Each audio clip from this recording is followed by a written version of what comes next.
एक गांव में मंगेश नाम का लड़का रहता था। उसकी शादी की उम्र हो चुकी थी, लेकिन वह बहुत ही कामचोर था, कोई काम धंधा नहीं करता था। इसलिए गांव में कोई भी अपनी बेटी की शादी उससे नहीं करवाना चाहता था। उसके माता पिता को उसकी शादी की बहुत चिंता रहती थी। एक दिन मंगेश के घर दूसरे गांव से एक परिवार अपनी बेटी का रिश्ता लेकर आए। मंगेश के पिताजी, दरवाजे पे देखिए कौन आया है। हाँ, देखता हूँ कौन आया सुबह सुबह। कहिए महाशय, क्या काम है? क्या माखनलाल आप ही हैं? जी हाँ, मैं ही हूँ माखनलाल, कहिए। जी, हमें पता चला है कि आप अपने बेटे की शादी करवाने के लिए लड़की ढूंढ रहे हैं। आइए अंदर, बैठ के आराम से बात करते हैं। जी, हम हमारी बेटी का रिश्ता लेके आए हैं। अपनी बेटी का फोटो लेकर आए हैं? जी हाँ, ये देखिए। मंगेश की माँ, सुनती हो? अपनी बहुरानी का फोटो देख लो। देखिए जी, लड़की तो बहुत सुंदर है। हमारी लड़की सुंदर तो है ही, और घर का सब काम भी करना जानती है। ठीक है, फिर पंडित जी को बुलाकर शादी की तारीख पक्की कर लेते हैं। मंगेश के पिताजी पंडित जी को फौरन ही बुलाकर ले आते हैं। कुंडली तो बहुत सही है दोनों का, परंतु एक बाधा है। क्या बाधा है पंडित जी, जल्दी बताइए। घबराने वाली बात नहीं है माखनलाल, मेरे पास एक उपाय है। इन दोनों की शादी करवाने से पहले हमें मंगेश की शादी जंगल वाले तालाब के पास जो बड़ा सा पत्थर है उससे करवानी पड़ेगी, तब ये बाधा टल जाएगी। तब हम इन दोनों की शादी एक दूसरे से करवा सकते हैं। ठीक है पंडित जी, जैसा आपको सही लगे। ठीक है माखनलाल जी, अगर आप लोग तैयार हैं तो अगले महीने की 12 तारीख बहुत शुभ रहेगी दोनों की शादी के लिए। ठीक है, तो फिर माखनलाल जी, शादी अगले महीने 12 तारीख को ही रखते हैं। देखते ही देखते शादी का दिन आ गया और फिर पहले पंडित जी ने मंगेश की शादी उस पत्थर के साथ कर दी और फिर लड़की के साथ कर देते हैं। लेकिन उस पत्थर पर एक चुड़ैल रहती थी। वो समझती है कि उसकी शादी मंगेश के साथ हो गई है। वह बहुत खुश हो जाती है और मंगेश की पत्नी के अंदर प्रवेश कर लेती है। कुछ दिन बीते, फिर एक दिन मंगेश के पिता उससे कहते हैं, अरे मंगेश, अब तो तेरी शादी भी हो चुकी है, अब तो कोई काम धंधा ढूंढ ले तू। अब मेरी भी तो उम्र हो चुकी है। ठीक है, मैं कुछ ना कुछ कर लूँगा। और ऐसा कहकर मंगेश अपने कमरे में सोने चला जाता है और अपने पिता की कही बात को एक कान से सुनकर दूसरे कान से निकाल देता है। फिर कुछ दिन बाद मंगेश के पिता की तबीयत बहुत खराब होने की वजह से उसका निधन हो जाता है। एक दिन मंगेश की माँ उससे कहती है, अरे बेटा, अब तो तेरे पिताजी भी नहीं रहे, अब तो कुछ काम कर लिया कर। देख, अब मेरे पास जो भी जमा पूंजी थी उससे ज़्यादा दिन ये घर नहीं चल सकता। ठीक है माँ, मैं कुछ काम ढूंढता हूँ। इतना कहकर वो कमरे में चला गया। मंगेश की पत्नी ये सब बातें छुप के सुन रही थी। उसने मंगेश के पास जाकर बोला, आप फिक्र मत कीजिए, मैंने सब कुछ सुन लिया है। आपको कोई काम करने की ज़रूरत नहीं है, आप सिर्फ आराम कीजिए। ये क्या कह रही हो? जैसे कि तुम अब जानती हो कि अब माँ के पास ज़्यादा पैसे नहीं रहे घर चलाने के लिए। आप पैसों की चिंता मत कीजिए, मैं आपको रोज़ एक सोने का सिक्का ला कर दूँगी। उसे बाज़ार में बेचकर आपको बहुत सारे पैसे मिल जाया करेंगे। लेकिन तुम ये सोने का सिक्का लाओगी कहाँ से? वो सब आप मुझ पे छोड़ दीजिए। क्योंकि मंगेश बहुत ही कामचोर था, तो वो उससे ज़्यादा सवाल जवाब नहीं करता है और दोबारा सो जाता है। अगली सुबह मंगेश सोकर उठता है तो मेज़ पर सोने का सिक्का रखा देखकर हैरान हो जाता है और अपनी पत्नी को आवाज़ लगाता है, ये मेज पर सोने का सिक्का क्या तुमने रखा है? जी हाँ, मैंने ही रखा है, इसे बाज़ार ले जाकर बेच आइए। और फिर मंगेश वैसा ही करता है और सिक्का बेचकर जो पैसे मिलते हैं उससे घर के लिए राशन ले आता है। अब रोज़ मंगेश ऐसा ही किया करता था। बिना कुछ काम किए उसको हर चीज़ के लिए पैसे मिल जाया करते थे। एक रात मंगेश पानी पीने के लिए उठा। पानी पीकर जब वह कमरे में सोने आया तो उसने देखा कि उसकी पत्नी वहाँ नहीं है। अपनी पत्नी को वहाँ ना पाकर वो हैरान हो गया। उसने उसे घर में हर जगह ढूंढा। उसकी पत्नी उसको कहीं नहीं मिली। वो सोच में पड़ गया। फिर मंगेश के मन में अचानक सोने के सिक्कों का ख्याल आया और वह सोचने लगा कि कहीं मेरी पत्नी रोज़ रात को चोरी करके तो वो सोने के सिक्के लेकर नहीं आती। फिर मंगेश अपने कमरे के एक कोने में छिपकर बैठ गया और अपनी पत्नी के आने का इंतज़ार करने लगा। कुछ देर बाद एक चुड़ैल कमरे में आती है और उसकी पत्नी का रूप लेकर बिस्तर पे सो जाती है।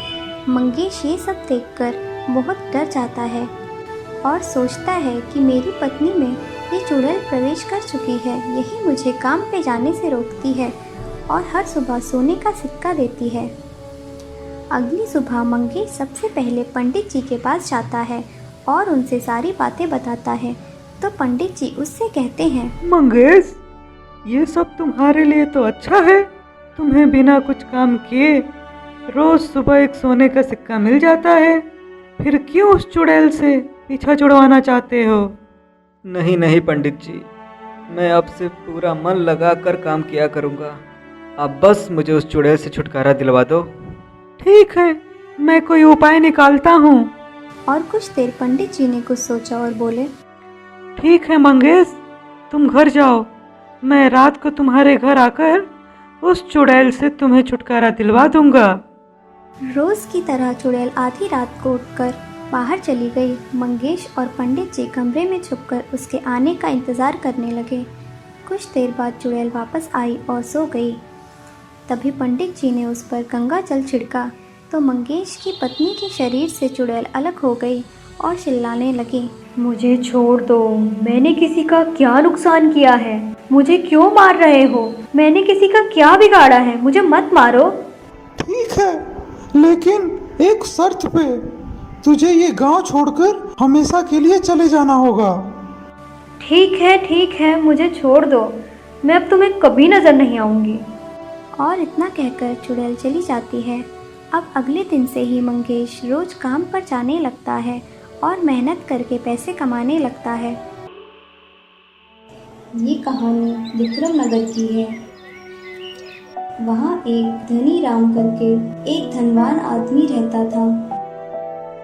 उसके पास बहुत सारे तालाब थे। वो उन तालाबों का उपयोग मछली पालने और बेचने के लिए करता था। एक समय की बात है जब धनीराम सुबह सुबह टहलने को निकला। रास्ते में ही उसे उसका एक पुराना दोस्त मिला। और धनीराम, बहुत दिनों बाद मिले। और सब कैसा है? कैसा चल रहा है तुम्हारा काम धंधा? मैं तो बढ़िया हूँ और काम वाम भी सब ठीक चल रहा है। तुम बताओ कैसे हो और इतने दिनों बाद कहाँ से लौटे? अरे मैं काम के सिलसिले से बाहर गया था, आज ही लौटा हूँ। अच्छा, ये तो बहुत अच्छी बात है कि तूने भी काम चालू कर दिया है। हाँ भाई, कब तक यूँ ही इधर उधर भटकता रहता? तेरे से भी तो काम के लिए बोला था, तूने तो साफ देने से मना कर दिया। हाँ भाई, मेरी ही गलती है। काम वाम तेरे से होगा नहीं, सिर्फ मुफ्त के पैसे चाहिए। चल छोड़, और कितनी बेइज्जती करेगा मेरी। अच्छा, मुझे तेरे से बात करनी है। हाँ, बोल क्या बात है? बगल वाले गांव में एक तालाब है जिसे उसका मालिक बेच रहा है और मैं तुझे अच्छे कीमत पर दिला सकता हूँ अगर तू कहे तो। धनीराम ये बात सुन खुश हो जाता है और सोचता है कि जग्गा को कह के सस्ते में ही तालाब ले लूँगा। क्या हुआ? तू बिल्कुल चुप हो गया। कुछ नहीं, मैं तालाब लेने के लिए तैयार हूँ। कितने में देगा? वो सब मुझ पे छोड़ दे, तेरे को आधे से आधे दाम पे दिलवा दूंगा। आधे के आधे दाम पे? कैसे? कहीं कुछ दिक्कत तो नहीं है भाई? अरे नहीं, उसकी लड़की की शादी है, उसी के लिए उसे पैसे चाहिए और उसके पास उस तालाब के अलावा कुछ भी नहीं है। बाकी अब तेरी मर्जी। ठीक है, मुझे वो तालाब लेना है। चल फिर ठीक है, शाम को ले चलता हूँ तुझे उसके पास। चल ठीक है। धनीराम खुशी खुशी वहाँ से चल देता है। धीरे धीरे शाम हो जाती है। धनीराम और जग्गा दोनों साथ निकलते हैं। थोड़ी ही देर में बगल वाले गांव पहुंचकर जग्गा धनीराम को तालाब दिखाता है। कैसा लगा तालाब? काफ़ी बड़ा है ना? हाँ भाई, बहुत बढ़िया, काफ़ी बड़ा है। मैं तो कह रहा हूँ तू मेरे साथ ही अब काम शुरू कर दे। नहीं नहीं, मैं बाहर ही ठीक हूँ। अच्छा काम है, फैक्ट्री में लगा हूँ। चल ठीक है। फिर दोनों वहां से निकलते हैं और तालाब के मालिक के घर पहुंचते हैं। धनीराम उस आदमी को पैसे देता है और उससे तालाब के पेपर लेता है। अब आप अपनी बेटी की शादी अच्छे से कर सकते हैं। तालाब का मालिक ये बात सुन चौंक जाता है। जग्गा भी थोड़ा डर जाता है और सोचता है अब क्या करूं, कहीं ये सच ना बोल दे। बेटी की शादी आप? अरे हाँ भाई, इतना काफ़ी है तुम्हारी बेटी के शादी के लिए। ये देख तालाब का मालिक समझ जाता है कि जग्गा झूठ बोल के तालाब बिकवा रहा है। इसमें मुझे क्या, ऐसे भी ये तालाब लेने के लिए कोई तैयार नहीं था इतने सालों से। फिर तालाब का मालिक मुस्कुराते हुए कहता है, हाँ सेठ जी, अब मेरी बेटी की शादी अच्छे से हो जाएगी। आपका धन्यवाद। धनीराम खुशी खुशी वहाँ से चल देता है। सुबह हुई। धनीराम अपने मछुआरों से उस नए तालाब में जाने के लिए कहता है। फिर वो मछुआरे नए तालाब की ओर चल देते हैं। शाम हुई। धनीराम अपने मछुआरे के आने की राह देख रहा था, लेकिन कोई भी नहीं आया। अगले दिन भी कोई नहीं आया। धनीराम काफी परेशान हो गया। उसे कुछ समझ में नहीं आया कि अचानक से मेरे मछुआरों को क्या हो गया है। और इधर जग्गा और तालाब का मालिक काफी खुश थे। और भाई, बेटी की शादी अच्छे से कर दी ना? हाँ जग्गा भाई, बहुत अच्छे से। अच्छा जग्गा भाई, जब तुम्हारे दोस्त को पता चलेगा तब क्या होगा? उसके लिए कुछ प्लान किए हो या नहीं? अरे ये सब छोड़, पैसे आधे आधे कर दिए हैं ना। मुझे कल शहर के लिए निकलना है। मैं तो बोल रहा हूँ चल तू भी मेरे साथ। यहाँ क्या करेगा? और जो पैसे मिले हैं उसे कुछ काम नया चालू कर लेंगे। हाँ जग्गा भाई, तुम्हारे पैसे अलग कर दिया हूँ, उसकी चिंता मत करो। चल ठीक है, मैं थोड़ा घूम कर आता हूँ। फिर जग्गा वहाँ से घूमने निकल जाता है और सोचता है, क्यों ना सारा का सारा पैसा लेकर आज ही रात भाग जाऊँ। नहीं, कुछ और सोचना पड़ेगा। चलते हुए जग्गा यही सब सोच रहा था कि क्या किया जाए। तालाब का मालिक भी उधर यही सोच रहा होता है। बड़ा ठहरा आधे पैसे लेने वाला। तालाब मेरा तो पैसे भी तो मेरे ही हुए ना। एक फूटी कौड़ी भी नहीं दूंगा और आज रात ही शहर के लिए निकल जाऊंगा। नहीं, कुछ और सोचना पड़ेगा। और इधर धनीराम काफी परेशान था। उसे कुछ समझ नहीं आ रहा था कि कहाँ चले गए उसके मछुआरे। आज तक कभी भी ऐसा नहीं हुआ है। धनीराम को उदास देख उसका नौकर रामू उससे कहता है, क्या हुआ मालिक? मैं देख रहा हूँ परसों आप काफ़ी खुश थे और लग रहा था जैसे आपको कुछ अच्छा मिला हो, और कल से अचानक आप इतने दुखी क्यों हैं? अगर आप चाहें तो मुझे बता सकते हैं। कुछ नहीं रामू, 2 दिन हो गए तालाब से कोई मछुआरा नहीं आया। उसी को लेकर काफ़ी परेशान हूँ। ऐसा तो पहले कभी नहीं हुआ, फिर अचानक कैसे? आपको पता लगाना चाहिए, कहीं वो आपके तालाब की मछलियाँ बेच के सारे पैसे लेकर भाग तो नहीं गए? ये क्या बोल रहे हो रामू? ये सब गलत है और अब से ऐसी बातें बोलना मत। चलो जाओ अब यहाँ से। मुझे माफ़ कर दीजिए मालिक, अब से ऐसी गलती नहीं होगी। ठीक है, जाओ यहाँ से। और इधर पैसों के लालच में जग्गा और तालाब का मालिक एक दूसरे को धोखा देने का प्लान बना रहे थे। अरे सुन, आज चिकन बनाएगा क्या? बहुत मन कर रहा है खाने को।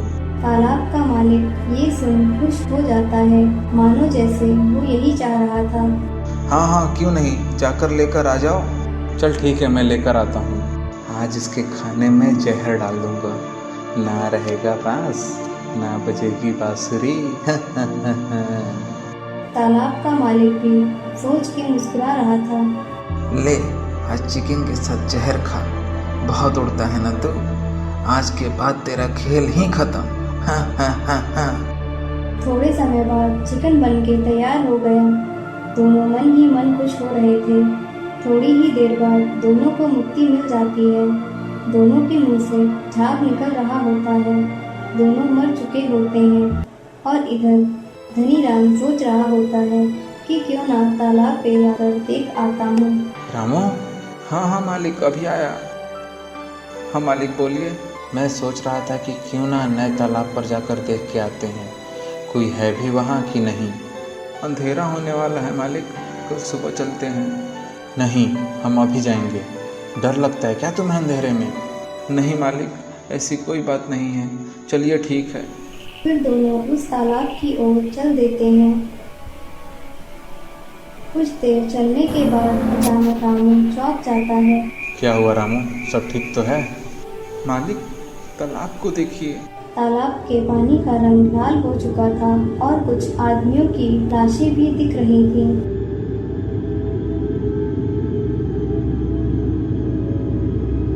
ये देख धनीराम भी काफी डर जाता है। मालिक, जल्दी चलिए, घर वापस चलते हैं। मुझे कुछ भी ठीक नहीं लग रहा है। नहीं रामू, हमें थोड़े पास जाकर देखना चाहिए। हो ना हो ये सब आंखों का धोखा है।